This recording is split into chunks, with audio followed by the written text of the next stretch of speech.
Halo warga YouTube, gimana kabar kalian semua? Semoga kalian semua dalam keadaan sehat walafiat dan sukses selalu tentunya ya. Oke, pada video ini kita akan membahas tentang SEO YouTube di tahun 2023 ini. Karena di tahun 2023 ini, untuk SEO YouTube sama dengan SEO YouTube dengan tahun-tahun sebelumnya, itu berbeda sekali. Karena di tahun 2023 ini tidak perlu kita lakukan settingan pun channel atau video kita itu bisa rame. Teman-teman bisa lihat deh beberapa video yang tidak melakukan optimasi, tapi channel YouTube-nya itu bisa berkembang, videonya itu bisa meledak. Contoh lain di video atau di channel YouTube saya sendiri, teman-teman. Kalau saya bikin konten, itu kalau saya masih menggunakan teknik lama 2022, 2021, itu nggak bakal rame. Jadi saya harus melakukan perubahan, saya harus mengoptimasi dengan cara yang baru. Oke teman-teman, saya akan bahas satu persatu nih, membandingkan YouTube di tahun sebelumnya sama tahun ini. Kira-kira perbedaannya itu di mana? Yang pertama kita akan bahas tentang judul pada video kita. Judul pada video kita, kalau dulu tuh kita melakukan riset ya. Saya riset terlebih dahulu nih, riset. Kemudian dapatlah kata kunci, baru saya bikin konten atau videonya. Nah, setelah itu baru kita optimasi, kita upload videonya. Biasanya itu ramenya itu 2 sampai 3 hari kemudian itu bisa rame ya teman-teman. Karena kata kuncinya itu bisa kena begitu ya. Nah, kalau untuk saat ini kita targetkan kata kunci itu nggak bisa kena. Karena apa? Karena persaingannya itu gede teman-teman. Karena orang-orang itu sekarang sudah pintar ya untuk melakukan riset. Kalau kita hanya mengandalkan riset kata kunci, channel atau video kita itu nggak bakal rame. Kalau kita hanya mengandalkan riset kata kunci, channel atau video kita itu nggak bakal ramai teman-teman. Karena judulnya itu hampir mirip, hampir sama ya. Jadi untuk saat ini tahun 2023, teman-teman nggak usah perlu riset. Jadi buatlah judul yang semenarik mungkin, yang menarik perhatian orang lain, yang berbeda dari orang lain. Mungkin kalau teman-teman dulu itu ya mungkin membuat channel YouTube sama cara membuat channel YouTube dengan mudah begitu ya. Nah, kalau saat ini terkadang kita itu membuat judulnya tuh begini. Hanya 2 menit bisa buat channel YouTube. Hanya 2 menit channel untuk bisa meledak ya. Nah, kadang-kadang kata kunci atau judul yang nyeleneh ya, seperti itu yang bisa rame. Nasib YouTube saat ini tuh seperti itu ya. Karena apa? SEO sekarang itu bukan masalah settingan di channel YouTube-nya, tapi dioptimasi videonya. Kalau dulu itu kita optimasi sedemikian rupa ya untuk channel YouTube-nya ya. Untuk channel YouTube-nya pengaturan, tapi untuk saat ini bukan. Faktor utamanya adalah di videonya. Berikutnya lagi kita tidak perlu mengisi deskripsi dan tag ya. Bahkan hashtag juga nggak diisi sama sekali. Nah, banyak ya YouTuber besar. Teman-teman bisa lihat YouTuber besar, salah satu contoh nih. Mungkin Bang Deddy Komposer ya. Teman-teman cek aja. Di sana itu tidak mengisi deskripsi, itu nggak ngisi tag, itu nggak ngisi hashtag. Channel YouTube-nya itu bisa gede teman-teman. Teman-teman bisa cek aja deh menggunakan tambahan itu ya, bisa kelihatan semua ya teksnya. Itu bisa kelihatan semua, mereka tuh nggak ngisi, bahkan mereka itu kosongin, bener-bener kosong. Nah, kenapa kok channelnya atau videonya itu bisa meledak? Itu karena faktor apa? Itu karena faktor memang kontennya itu menarik dan mereka itu suka ngikutin videonya. Jadi kalau untuk saat ini tuh bukan masalah faktor judul, tag, deskripsi, kita isi lengkap ya, kata kuncinya lengkap, mereka nyari video kita baru menemukan video kita. Jadi untuk saat ini itu lebih gede itu, mereka itu nonton video kita berdasarkan rekomendasi dari YouTube. Makanya kita harus optimasi di judulnya itu semenarik mungkin, karena faktor utamanya itu adalah di judulnya. Nah, faktor lainnya apalagi? Dan faktor lainnya adalah karena pembuatan thumbnail yang menarik. Nah, kalau dulu sama sekarang ya, kalau untuk urusan thumbnail ini sama teman-teman, masih sama. Kalau dulu kita membuat thumbnail itu sebenarnya bukan pada saat orang mencari ya sebuah kata kunci. Di beranda YouTube mereka itu kan dilihat ya thumbnail tuh, dilihat thumbnailnya menarik enggak. Nah, mereka baru ngeklik video kita. Kalau dulu seperti itu ya. Dan saat ini juga masih sama. Kalau kita membuat thumbnail yang menarik, secara otomatis mereka itu ngeklik video kita. Walaupun semuanya judul kita udah kena nih. Pada saat orang mencarikan sebuah kata kunci, cara membuat channel YouTube ini udah berada di atas nih ya, di set engine YouTube. Tapi kalau thumbnail kita itu nggak menarik, dan yang menarik itu nomor 2, nomor 3, yang di bawahnya ya, yang di bawah video kita. Jadi video kita itu nggak bakal diklik. Nah, ini teman-teman, thumbnail ini faktor utamanya. Karena apa? Karena thumbnail itu adalah memiliki daya tarik tersendiri. Karena mereka itu bukan melihat judulnya aja, tapi lihat gambarnya juga. Kalau gambarnya ini menarik, mereka akan klik. Nah, sama juga teman-teman. Kalau dulu biasanya kita membuat thumbnail itu kan bikin tulisannya, cara membuat thumbnail YouTube ya, cara membuat channel YouTube. Nah, untuk tulisannya ini teman-teman, kita bikin nyeleneh juga, mungkin gambarnya kita kombinasi ya. Kalau dulu mungkin hanya gambar background, kasih tulisan, udah selesai. Tapi kalau untuk saat ini, persaingannya itu lebih tinggi lagi ya. Karena apa? Mereka itu saat ini membuat thumbnail itu menarik, banyak aplikasi-aplikasi untuk edit gambar agar lebih menarik lagi. Jadi saran saya, buatlah teman-teman saat ini, prioritas utama adalah teman-teman itu belajar membuat thumbnail yang menarik mungkin ya. Pertama, penggabungan gambar yang menarik itu seperti apa. Yang kedua, pembuatan tulisan itu besar kecilnya yang penting jelas ya. Mereka itu terlihat profesional seperti itu.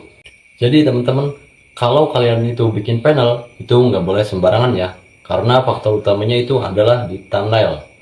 Perubahan sosial YouTube lainnya apalagi teman-teman, SEO YouTube lainnya di tahun 2023 ini adalah kita akan bahas tentang jenis konten.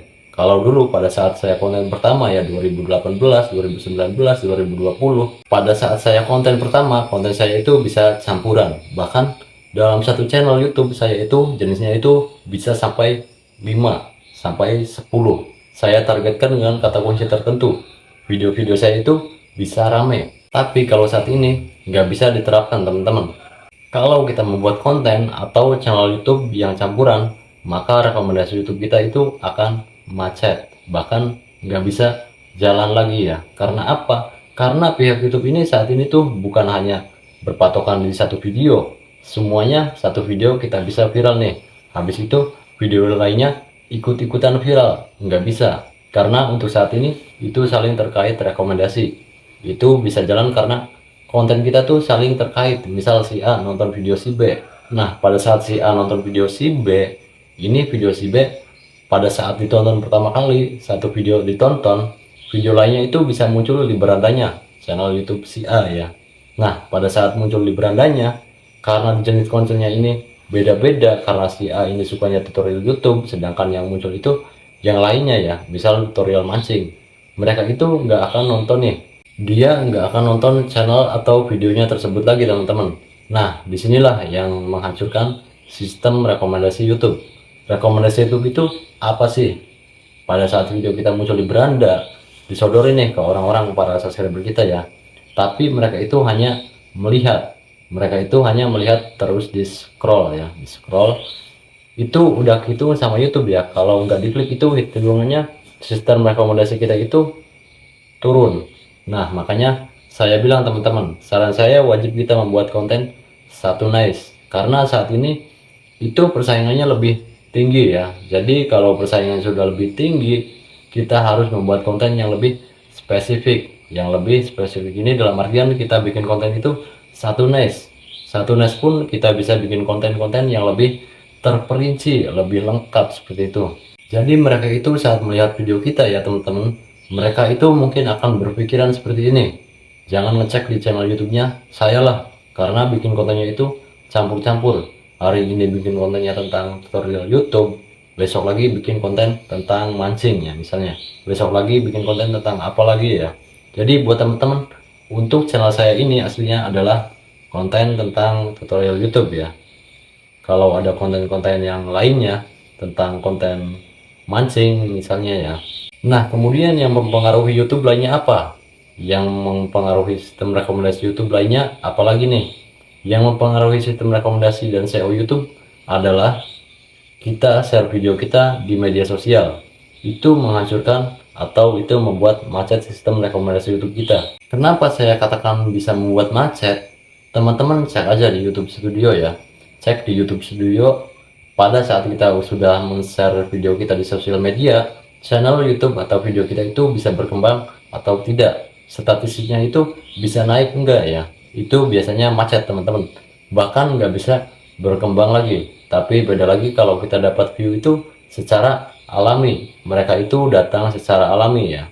Mereka itu enjoy nonton video kita. Mereka itu nonton video kita itu bergerak secara berlama-lama. Sumbernya dari share engine YouTube, dari rekomendasi. Habis itu mungkin dari penelusuran YouTube, mungkin lagi dari share engine Google ya. Jadi semuanya itu bagus ya. Karena apa? Secara alami. Tapi beda lagi pada saat kita share di media sosial, itu terjadi apa? Retensi video kita itu akan hancur.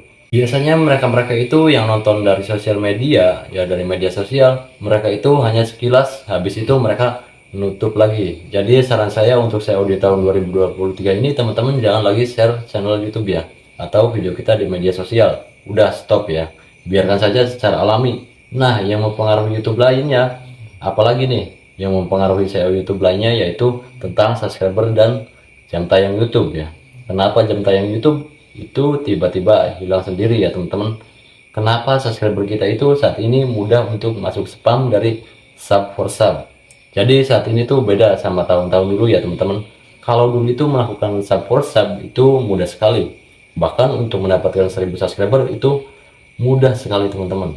Tapi untuk saat ini sedikit susah. Jadi kita itu harus menyiasatinya. Menyiasatinya itu seperti apa? Mungkin kalau teman-teman dulu melakukan sub for sub, kalau channel YouTube-nya itu udah 1000 subscriber ya, saat ini nggak usah sub for sub lagi. Nah, mungkin kalau dulu teman-teman itu nonton video sendiri untuk mencapai 4000 jam tayang, nah untuk saat ini nggak usah lagi ya kalau channel YouTube-nya itu udah di monet. Karena apa? 1000 subscriber dan 4000 jam tayang YouTube itu hanya sebuah persyaratan. Jadi kalau kita dulu melakukan hal-hal yang aneh, sub for sub, terus nonton video sendiri ya, untuk saat ini itu nggak usah lagi ya, biarkan saja secara alami. Walaupun kita optimasi, sebenarnya kan lupa ya, tapi kalau sumber videonya itu kita nyeleneh, hasil buatan kita sendiri, itu bahkan hancur ya. Channel YouTube kita itu nggak bisa berkembang lagi. Oke teman-teman, jadi untuk SEO YouTube di tahun 2023 itu seperti ini ya. Jadi buat teman-teman, bukan serta-merta untuk settingan channel YouTube-nya. Jadi kalau saya ya, YouTube itu biasanya kita bahas tentang settingan channel YouTube. Tapi untuk saya, YouTube kali ini saya bahas beberapa poin ya, mulai judul, thumbnail, habis itu tag, deskripsi, semuanya itu harus terkombinasi dengan baik. Kita harus pikirkan ya perkembangan YouTube untuk YouTube yang terbaru itu seperti apa, kemauannya YouTube itu seperti apa, sistem rekomendasi YouTube itu seperti apa. Nah, kita optimasi, kita ikutin. Kalau perlu kita lihat nih channel YouTube besar yang sedang berkembang saat ini, mereka itu bikin atau caranya tuh seperti apa ya. Nah, kita ikuti, kita lihat, kita modifikasi. Oke teman-teman, itu saja ya sharing saya di video ini tentang SEO YouTube di tahun 2023. Semoga bermanfaat. Jangan lupa like, comment, subscribe, dan sampai jumpa di video saya berikutnya.